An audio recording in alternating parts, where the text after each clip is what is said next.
नमस्कार मैत्रिणींनो, मी आता तुम्हाला हे सिंगल कटोरी आहे. मी अस्तर आणि ब्लाऊज पीस असं जोडून घेतलेलं आहे. याला मी एकदम सोप्या पद्धतीने तुम्हाला डबल कटोरी कशी करायची ते मी तुम्हाला आता दाखवते. हे बघा, हे जे आहे हे असं फोल्ड करून घ्यायचं. हे इथून 1.5 घ्यायचं, 1.5 इंच, आणि हे इथून 2.25 घ्यायचं.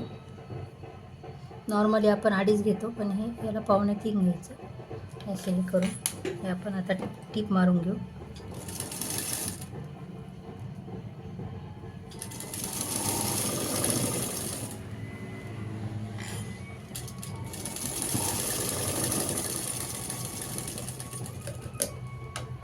मी डबल टीप मारून घेतलेली आहे.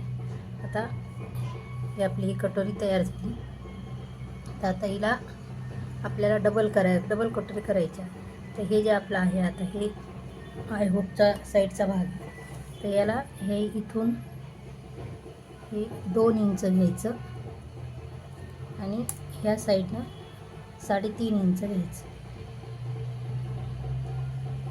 हे 2 आणि हे 3.5, आणि हे आपल्याला हे असं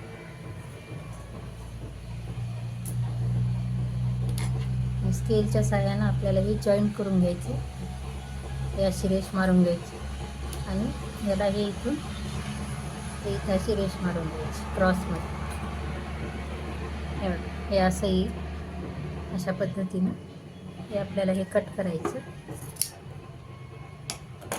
आणि आता याला टिक मारून घ्यायची. आणि हे असं आणि असं घ्यायचं. हे इथून टीप मारताना हे कधी हे असं राऊंडमध्ये घ्यायचं. फक्त हा भाग आहे ना, हा असा राऊंडमध्ये येऊ द्यायचा.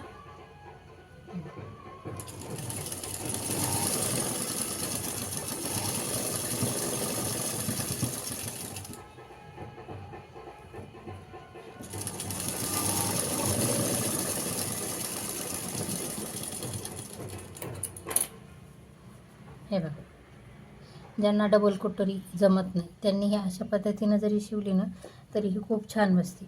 असा इथं फुगा वगैरे असं काहीही येत नाही आणि खूप छान बसते. बघा, थँक्यू.